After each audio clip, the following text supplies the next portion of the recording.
Dan kami bersyukur boleh di penghujung tahun ini kami telah memulai dengan firman Allah di awal Januari 2022. Kami juga mau akhiri dengan firman Tuhan yang menjadi pesan bagi kami di penutup tahun ini, Tuhan. Berbicaralah Tuhan melalui hamba-Mu, sehingga kami mengerti bahwa kami ada karena kebesaran Tuhan saja. Dalam nama Tuhan Yesus kami sambut firman Tuhan. Haleluya. Amin.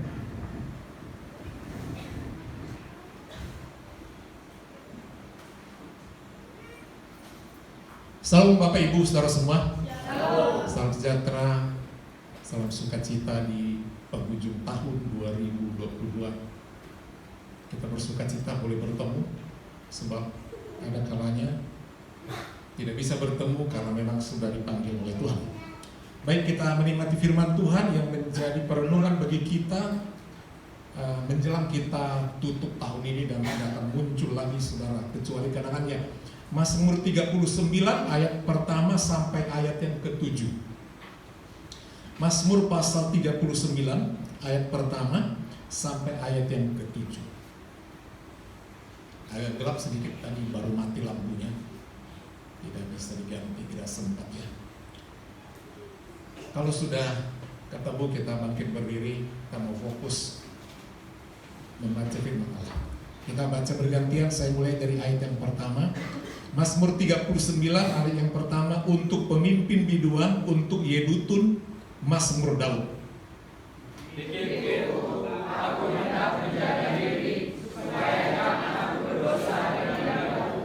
Aku hendak menahan mulutku dengan kekang, selama nafas yang masih ada di depanku.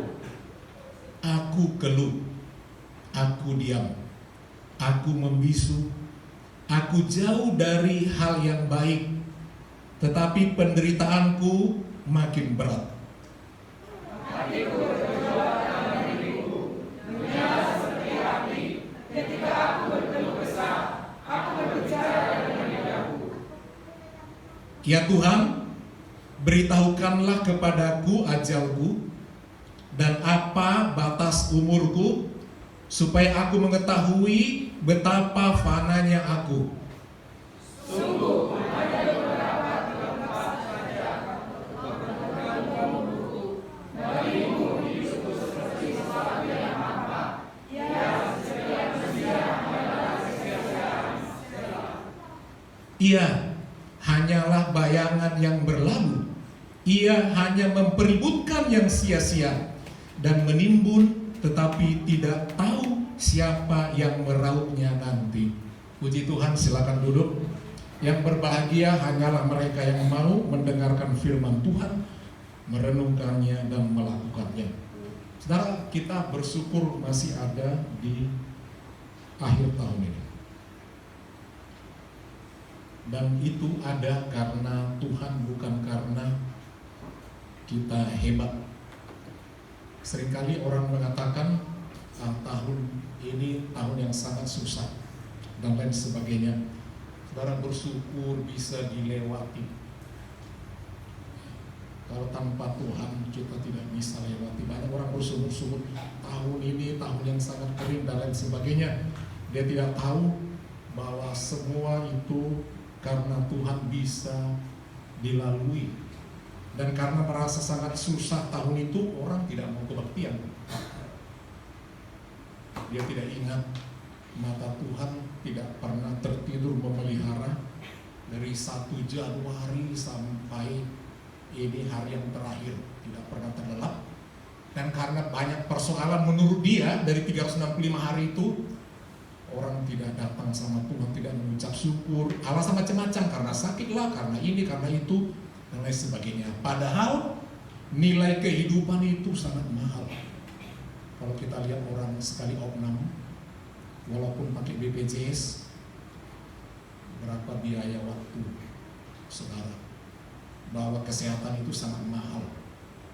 Banyak orang takut mati, saudara, tetapi ketika dia sehat dia lupa Tuhan. Ya, banyak orang tidak tahu berterima kasih sama sekali. Ya, tidak tahu berterima kasih. Kalau saudara datang hari ini kebaktian, salah satu ciri orang yang tahu berterima Itu artinya yang tidak datang, tapi dia masih bernyawa, kecuali dia opnam di rumah sakit, tidak tahu berterima kasih. Saya boleh katakan demikian, tidak tahu berterima kasih. Siapapun itu, ya. Ketika kita sakit, hampir mati, di situ kita tahu nilai kehidupan yang Tuhan berikan. Orang menjadi takut. Kita lihat di sini satu pengalaman, satu doa minta tolong dari seorang raja. Dibandingkan sama kita, nggak ada apa-apanya kita ini. Pergumulan kita, kesusahan kita, harta kita, kedudukan kita, kejayaan kita, tidak ada apa-apanya. Ini seorang raja. Jangan kita pikir kalau orang kaya, kalau dia presiden, kalau raja tidak ada pergumulan, tidak ada kesusahan, tidak ada penderitaan. Sehingga ketika kita menderita, kita bandingkan, akulah paling susah di zaman eklesia. Sehingga aku tidak bisa melayani, tidak bisa rajin ini, tidak bisa berkorban dan lain sebagainya. Manusia tidak pernah berhenti mengeluh. Biarpun saudara nanti merasa lebih unggul dari yang lain, saudara pasti ada mengeluh. Tidak ada yang orang lengkap. Ada orang kaya raya, tapi tidak bisa menikmati karena sakit. Ada orang semuanya ada, tapi dia bergumul untuk memiliki mungkin keturunan dan lain sebagainya, dan lain sebagainya yang tidak bisa disebutkan. Saudara, kita melihat sini ada doa minta tolong daripada seorang raja. Dia tulis syair itu dan dikirimkan kepada para penyair yang ada di rumah Tuhan. Untuk seorang pemimpin biduan, dia akan bernyanyi, bukan Daud yang bernyanyi. Dia kasih biduan di bait Allah. Untuk pemimpin biduan, untuk Yedutun, Mazmur Daud. Yedutun adalah seorang penyanyi di bait Allah. Dulu bait Allah itu banyak penyanyinya, pemusiknya banyak, dan berganti bergilir sebagai penyanyi ini, ada yang solo, banyak sekali. Dibandingkan dengan kita, saudara, bukan karena pintar bernyanyi mereka itu, tapi mereka memberi hati waktunya untuk belajar bernyanyi. Dan salah seorang pemimpin, yaitu Yedutun dalam konteks ayat ini. Inilah bunyi doa daripada seorang raja. Bandingkan dengan doa saudara. Pikirku, saudara, perlu kita kadang-kadang merenung dalam doa sendiri untuk bisa kita mengevaluasi. Seperti hari-hari terakhir ini, kita merenung, memikirkan apa yang sudah berlalu, apa yang sudah kita buat bagi diri kita, terlebih bagi Tuhan. Nanti kita akan menghadap Dia, bertanggung jawab. Izin di dunia ini paling 70, 80 atau lebih, bolehlah bonusnya macam-macam. Tapi perlu kita berpikir persiapan jumpa Dia. Inilah bunyi pikirannya. Pikirku, aku hendak menjaga diri. Dia berusaha mau menjaga dirinya walaupun dia raja, tapi tidak lepas daripada persoalan supaya jangan aku berdosa dengan lidahku. Dia mau membalas semua orang yang jahat sama dirinya itu dengan ngomongan yang kasar, tapi dia menjaga. Sekali Bapak Gembala mengingatkan satu jemaat yang tidak terima dia dinasihati, padahal sebenarnya karena kasih sayang daripada seorang hamba Tuhan. Sama seperti seorang ayah sama anaknya, kadang-kadang sampai dirotan dan lain sebagainya. Kalau biarkan makin menjadi-jadi. Tidak terima, membela diri dengan segala cara. Mungkin kita perlu berpikir dalam diri kita, apa yang sudah aku buat sama Tuhan, apa yang sudah aku buat sama hamba Tuhan, sama pekerjaan Tuhan, sama pelayan dan sebagainya. Demikian juga sama kawan kita yang berusaha menjatuhkan kita.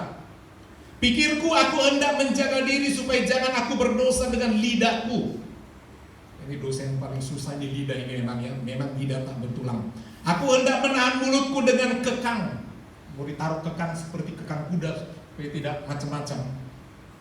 Selama orang fasik masih ada di depanku, aku keluh, mau ngomong tapi tidak berani. Padahal dia raja, dia punya kuasa mau ngomong sesukanya. Aku keluh, aku diam, aku membisu, aku jauh dari hal yang baik. Artinya orang-orang memperlakukannya tidak baik. Tetapi penderitaanku makin berat, makin diam, makin macam-macam orang. Hatiku bergejolak dalam diriku, menyala seperti api. Wah, membara emosinya. Ketika aku berkeluh kesah, aku berbicara dengan lidahku. Dia pun berbicara kepada Tuhan. Setelah berpikir macam-macam, aku menahan ini, menahan ini, menahan ini.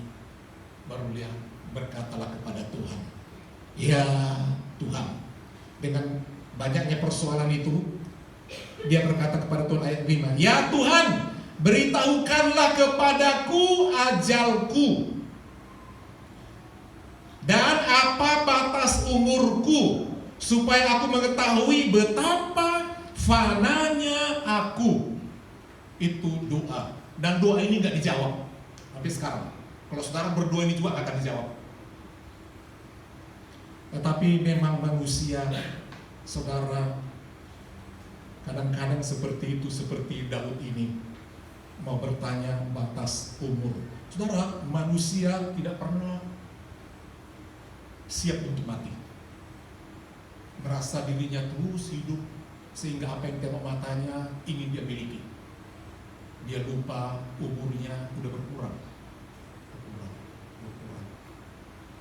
Kita lihat manusia yang pertama dalam kitab Kejadian pasal 3 ayat 1 tentang itu.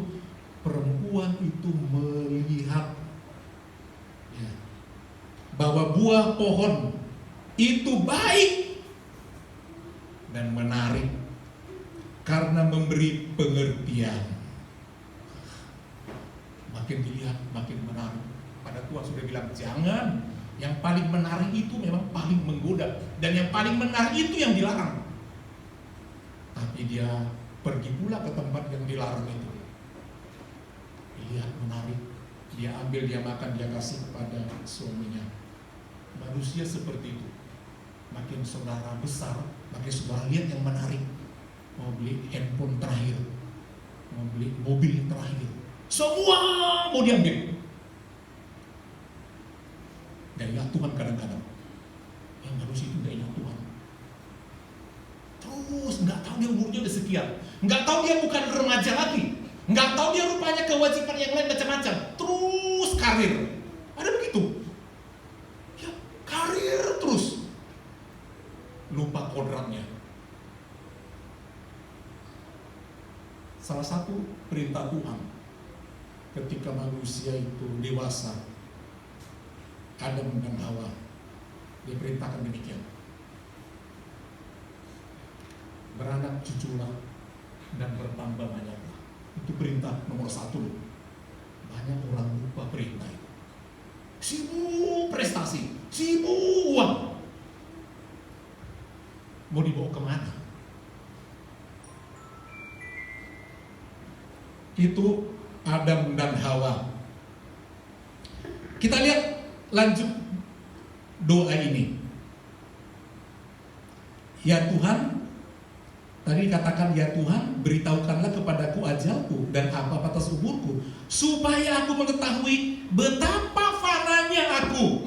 Perlu ditanya, betapa fananya aku, betapa terbatasnya hidup ini. Sekarang masih ada, bersyukur, tapi mari lihat mundur apa yang sudah kita lakukan buat Tuhan. Betapa fananya, betapa sebentar. Apakah kita masih ada Januari? Kita terlalu cepat menyanyikan lagu 6 salpul tahun Naburuki, belum salpul loh. Bisa sebentar lagi kita mati. Bisa terjadi tiba-tiba gempa, belum salpu. Ini masih tahun yang buruk. Ya, udah salpu tahun ini? Belum lewat. Besok itu dijanjikan. Betapa fana, perlu kita sadari bahwa ada waktunya jantung ini berhenti berdetak. Ada waktunya mata ini tertutup.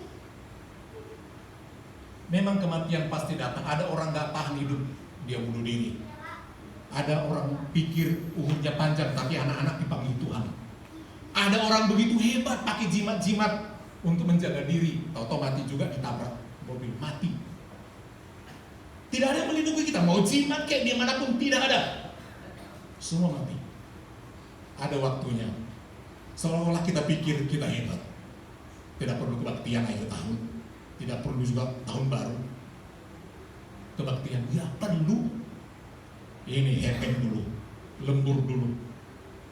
Ya, buat anak-anak, buat masa depan. Masa depan anak-anak bukan di dompet saudara. Amin Bapak Ibu. Amin. Tuhan bisa bikin penyakit sama anak kita loh. Bisa tiba-tiba sakit ayam. Oh, bisa. Macam-macam. Bisa tiba-tiba sakit autoimun. Semua tidak tahan. Bisa tiba-tiba sakit darah. Darahnya tidak normal. Jangan lupa, ingat Tuhan betapa fananya. Amin Bapak Ibu.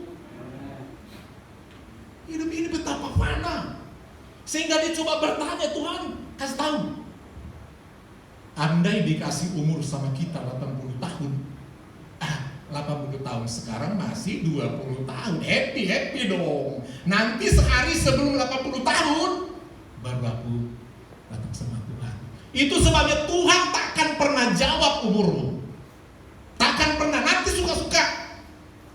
Andaikan pun satu kali sudah ini tutup umur, tapi ada extension, perpanjangan, dispensasi. Berdoa, Tuhan tolong. Apakah kita menjadi lebih baik ketika diperpanjang? Enggak. Lebih baik ketika diperpanjang, ketika kita sebenarnya sakit, lebih baik? Enggak. Itu sebabnya doa ini tidak dijawab, supaya kita tahu bahwa hidup ini fana. Amin Bapak Ibu, pemuda remaja. Ya, jangan merasain aku masih muda, masih kuat kok, minum terus, masih kuat kena angin, masih kuat begadang dan lain sebagainya. Ya jangan lupa, umur itu ada di tangan Tuhan. Kesehatan pun sepintar-pintarnya menjaga badan, bisa kena macam-macam. Ya. Coba kita lihat sisi rumah kita, semua kebaktian gak malam ini? Masih Kristen kita? Di mana anak kita? Di mana suami? Mana istri? Ya, kadang-kadang kita asal namanya Kristen.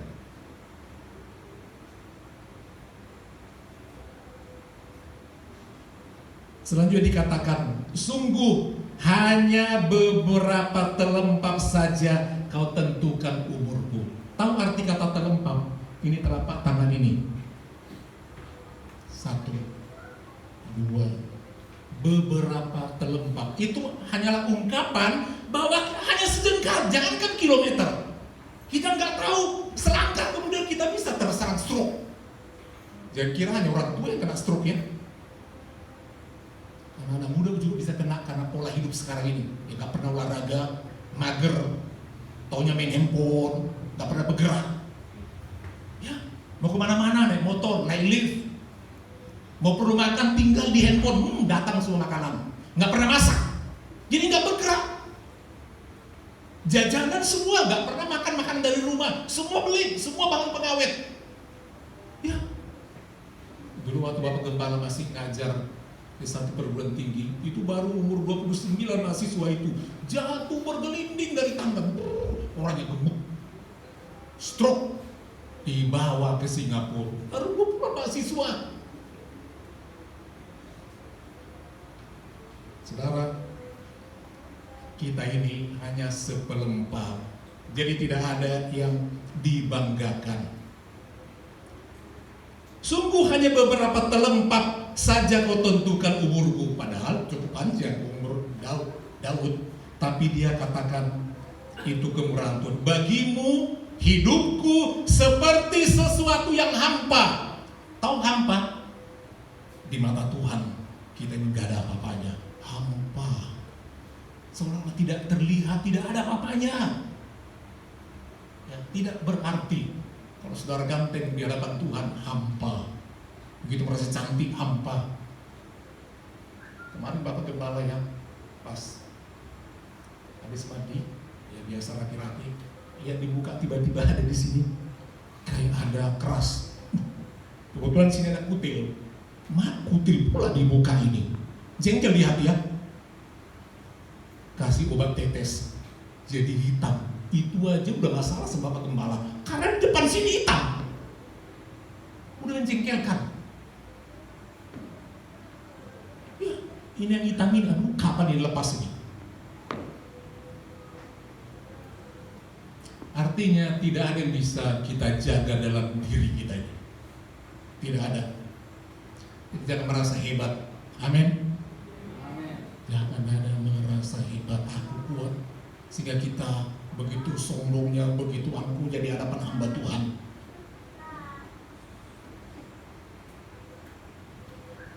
Ya, setiap manusia hanyalah kesia-siaan. Itu disebut hampa di mata Tuhan. Ya, masih Tuhan sayang sama kita supaya kita datang memuji menyembah Dia. Ia hanyalah bayangan yang berlalu. Coba bayangkan kalau kita ini yang seperti bayangan yang lewat. Bisa dipegang bayangan? Ada bisa dipegang bayangan? Mana ada? Artinya bisa hilang. Sebentar aja kita bisa lenyap seperti bayangan. Dipegang tapi gak ada. Hanya bayangan. Wujudnya bisa gak ada. Artinya kita bisa lenyap, tinggal kenangan yang ada. Jadi dikatakan oleh Tuhan kita ini seperti bayangan.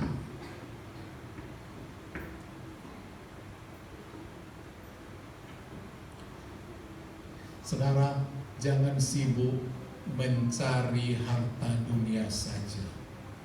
Amin. Amin. Amin. Ya enggak berani jawab. Jangan sibuk. Ingat Tuhan. Harta di dunia ini sepintar-pintarnya kalian simpan, tahun depan orang pintar katakan ada krisis, ada resesi, apalah namanya itu. Artinya nilai itu bisa merosot. Yang kita simpan itu nilainya merosot. Sehingga karena merosot, kita membeli sesuatu harganya lebih mahal, lebih banyak. Yang tadinya kita beli dengan 10.000 bisa menjadi harus 20.000. Karena nilainya merosot.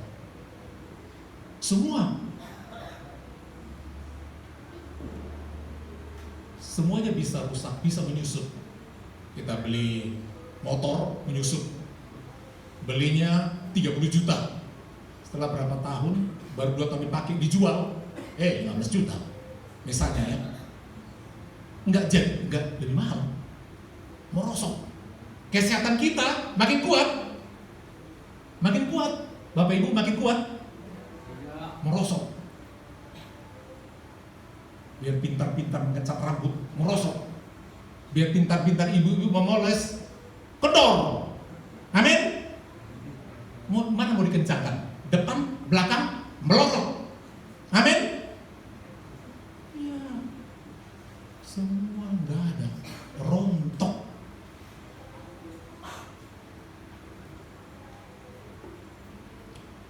Oleh sebab itu, pemazmur ini mengatakan supaya kita tahu, ingat Tuhan.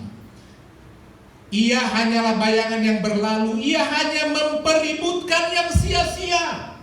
Banyak orang sampai berkelahi, bunuh-bunuhan, memperebutkan harta, memperebutkan warisan, memperebutkan kedudukan, memperebutkan pangkat. Dibunuh diam-diam, itu sainganku. Aku susah naik karirku karena dia. Bunuh dia. Oh, ini yang membongkar selingkuhku. Wah, ini mesti kusingkirkan. Oh, ini harta ini mesti anakku. Aku bunuh nih. Bertengkar yang bersaudara, memperebutkan.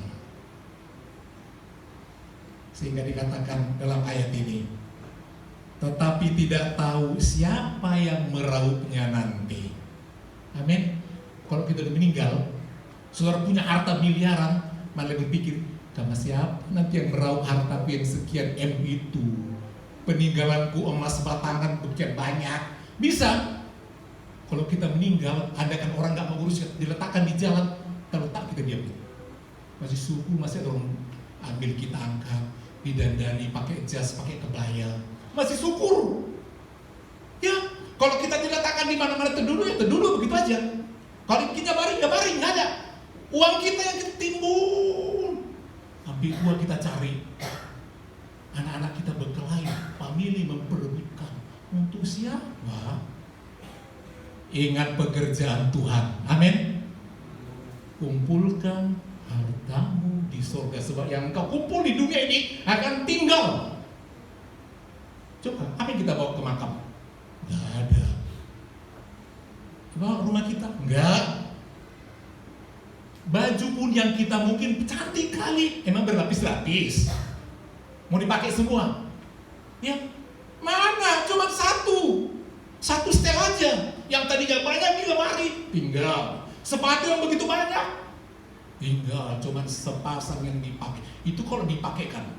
Kalau dibiarkan, biar aja di situ. Penting ambil hartanya.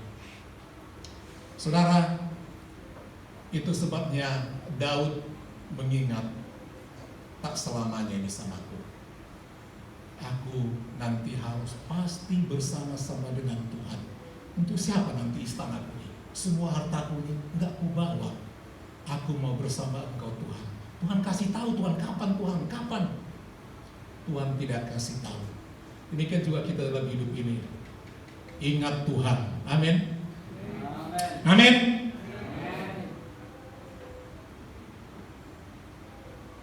Matius pasal 6 ayat 19. Matius pasal 6 ayat 19 perenungan kita. Ini khotbah terakhir 2022. Jangan mimpi akan datang oleh khotbah yang lain dari Bapak Gembala. Matius pasal 6 ayat 19 dikatakan ada perintah jangan. No, don't.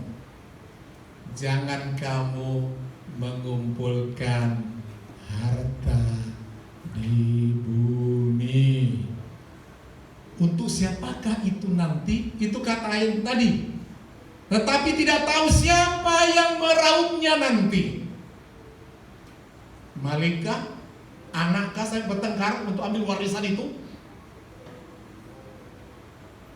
Dari pihak ayah kah? Dari pihak ibu kah? Dia tidak tahu. Saudara, kata janganlah kamu kumpulkan artinya adalah jangan kita melekat di situ. Ada perintah yang lain yang harus melekat di hati kita. Janganlah kamu mengumpulkan hartamu di bumi. Di bumi ngengat dan karat merusakkannya, dan pencuri membongkar serta mencurinya. Ada perintah Tuhan sama kita sebagai orang Kristen. Lanjut ayat ini. Tetapi ini orang yang lupa. Kumpulkanlah bagimu, bukan bagi Bapak Gembala. Kumpulkanlah bagimu. Ketika kita berkorban buat rumah Tuhan, buat pekerjaan Tuhan, mengembalikan milik Tuhan dan lain sebagainya, sibuk bergotong royong, kelihatan macam-macam yang tidak bisa disebut satu persatu. Membangun gereja nanti, bagaimana supaya naik tiang-tiang gereja. Kumpulkan, tabung, seperti kita akan menghadap ke tempat itu. Kita hanya baru dapat kapling dengan iman, itu kosong, belum ada bangunannya. Baiklah, kumpulkan harta di situ. Tetapi kumpulkanlah harta di sorga. Amin, pemuda remaja. Amin, Bapak Ibu. Amin. Coba ingat-ingat 2022. Udah bentuk apa harta yang sudah kumpul di sorga? Karena kita akan ke sana. Halo? Ada? Karena harta di bumi ini akan lenyap, nggak kita bawa. Kita masuk ke rumah Bapa. Tempatnya ditentukan oleh apa yang sudah kita invest. Jangan jadi kere nanti di surga. Di rumah Bapakku banyak tempat. Itu baru tempat, baru kosong, lahan kosong. Belum ada bangunannya, belum ada isinya. Mari kita evaluasi diri kita dulu di akhir tahun ini. Udah ada kumpul harta di sorga? Ini jadi perenungan. Ya. Jangan-jangan sepanjang tahun ini nggak ada, terus tiba-tiba kita dipanggil. Gimana tempat kita di sana? Hanya sekedar masuk di lokasi itu? Lukas 12 ayat 19 dan 20. Supaya jangan lupa kita melayani Tuhan, mengiring Tuhan. Lukas 12 ayat 19. Sesudah itu aku akan berkata, inilah mewakili orang-orang yang sibuk cari harta, sibuk lembur. Boleh-boleh sesekali lagi butuh buat anak, boleh-boleh, tapi jangan terlalu. Kalau sepanjang tahun nggak kelihatan mata hidungnya. Orang sibuk mengerjakan ini buat pekerjaan Tuhan, nggak kelihatan. Sudah itu aku akan berkata, banyak kali orang berencana tuh tahun 2023 kepengen punya apa ya? Beli mobil, uang aku mau masuk ini perlu ini. Boleh. Sudah itu aku akan berkata kepada jiwaku dengan sombongnya pada dirinya. Ini soal cari uang, cari hepeng. Jiwaku, ada padaku banyak barang, emas buat istriku, buat kalungnya sekian gram, sekian rantainya. Di kakinya pun ada gelang. Di sini juga ada emas. Di hidungnya mungkin perlu lagi. Ya sekarang ini macam-macam. Tertimbun untuk bertahun-tahun. Hati-hati kita yang tinggal di sini ya. Ingat pekerjaan Tuhan. Lanjut.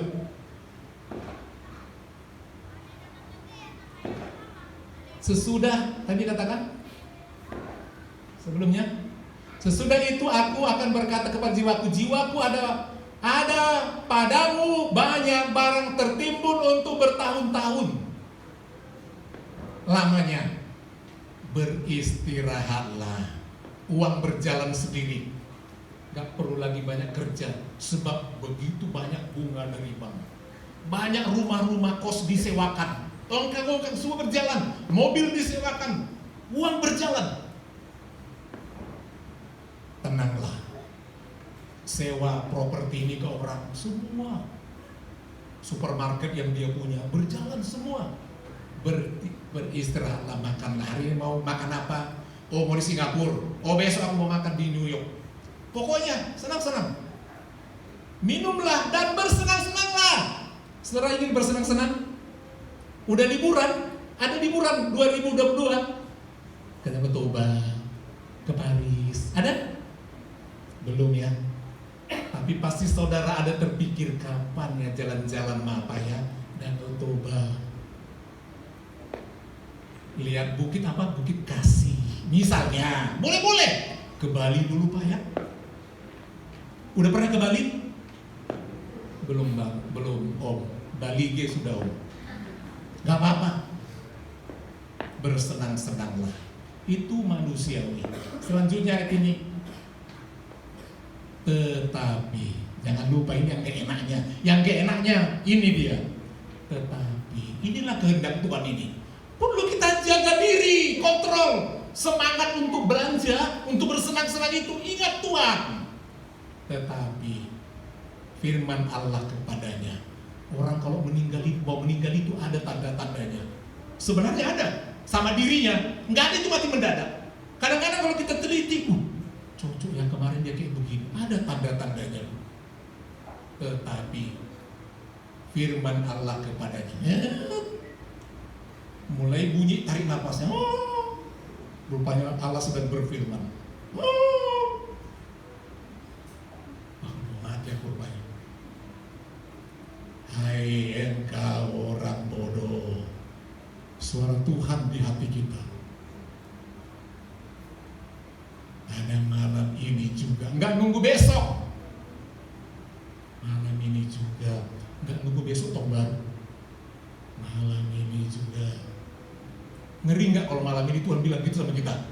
Belum lagi doa sama-sama. Malam ini juga, Tuhan besok aku mau tahun baruan, perjanjian loh. Udah mau tahun baruan Tuhan. Malam ini juga, serem kan? Kita pikir kita terus ada ngumpul satu keluarga. Kita pikir malam ini juga, wah kalau dengar suara itu ngeri juga ya. Jiwamu akan diambil. Waktu Bapak Gembala sakit, langsung berpikir, Tuhan cuma di batin ya, berbicara sama Tuhan dengan Tuhan 3 kali Tuhan ini mohon dialog sama Tuhan. Bagaimana nanti ini seperti itu. Takut juga. Bagaimana? Itu manusiawi. Mari kita berpikir juga seperti itu. Tuhan, nggak sekedar tanggung jawab sama keluarga, sama anak, sama Tuhan. Tuhan, aku bagaimana nanti tinggal di sana? Nggak hanya sekedar selamat. Apa hartaku, tempatku? Ini penting. Lanjutkan ayat ini, ayat 21.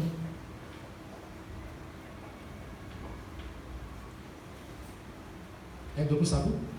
Demikianlah jadinya dengan orang yang mengumpulkan harta bagi, jangan hanya buat anakmu pikir, untuk rumahmu, untuk dirimu, jangan.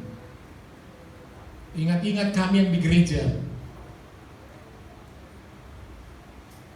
Amin. Amin. Ingat-ingat, Bu. Harta bagi dirinya sendiri, jikalau ia tidak kaya di hadapan Allah. Orang yang sibuk melayani Tuhan, kaya di hadapan? Kaya di hadapan? Mau kaya nggak di hadapan Allah? Penting. Di hadapan manusia, saudara kaya mungkin, ada yang lebih kaya. Amin. Ada yang lebih kaya. Merasa cantik, ada yang lebih cantik. Merasa seksi, ada yang lebih seksi. Jadi tidak ada yang dibanggakan.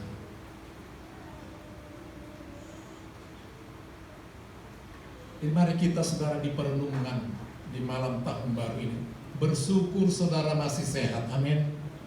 Karena kebaikan Tuhan. Walaupun kadang-kadang kita sakit, ini seperti pujian tadi, musim itu ada. Nggak hanya sekedar musim langka, musim durian, musim DBD, musim batuk pilek, musim corona, macam-macam musim ini memang. Macam-macam. Tapi ketahuilah, ingat Tuhan. Satu kali bangsa Israel lupa sama Tuhan. Anak kesayangan lupa Tuhan. Akhirnya mereka diserang oleh bangsa Filistin. Wah, mereka menderita sekali.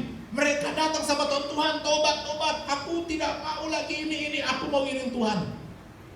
Tuhan biarkan. Sampai nanti Nabi Samuel ingatkan, betul-betul berubah. Belum kelihatan. Semua dibiarkan Tuhan sampai sakit-sakitan. Bangsa Israel itu. Satu kali Tuhan menjawab doa orang itu setelah mereka habis dikerjai oleh bangsa Filistin. Setelah betul-betul mereka berbalik kepada Tuhan, mereka boleh lewati penderitaan itu karena ada di situ seorang nabi yang bernama Samuel terus berdoa bagi bangsa Israel. Kemudian Samuel mengambil sebuah batu biasa, agak besar, diletakkannya di batas 2 kota. Sekarang kita ini ada di perbatasan tahun 2022-2023. Malam ini batasnya, ibadah terakhir.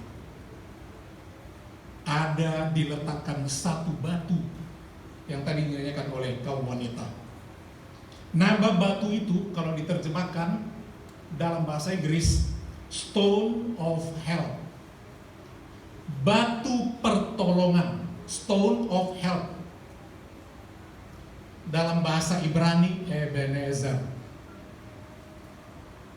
Itu bukan batu yang menyenangkan sebenarnya, tapi menentukan sampai di situ Allah menolong. Sampai sekarang ini Allah menolong. Ke depan minta Tuhan. Ebenezer itu perbatasan. Mari kita baca ayat itu. 1 Samuel 7 ayat 12. 1 Samuel 7 ayat 12. Kemudian Samuel mengambil sebuah batu dan mendirikannya antara Mispa dan Yesana. Itu perbatasan kota yang tapal batas. Lanjut, ia menamainya Ebenezer dan bahasa Ibrani. Katanya, sampai di sini Tuhan menolong kita. Amin. Amin. Sampai di sini saudara menolong saudara. Bersyukur, jangan ada bersyukur. Mari kita lihat diri kita. Udah berapa banyak harta yang sudah timbul di surga? 2022. Ayo invest 2023. Sebab kita tidak tahu kapan Tuhan panggil.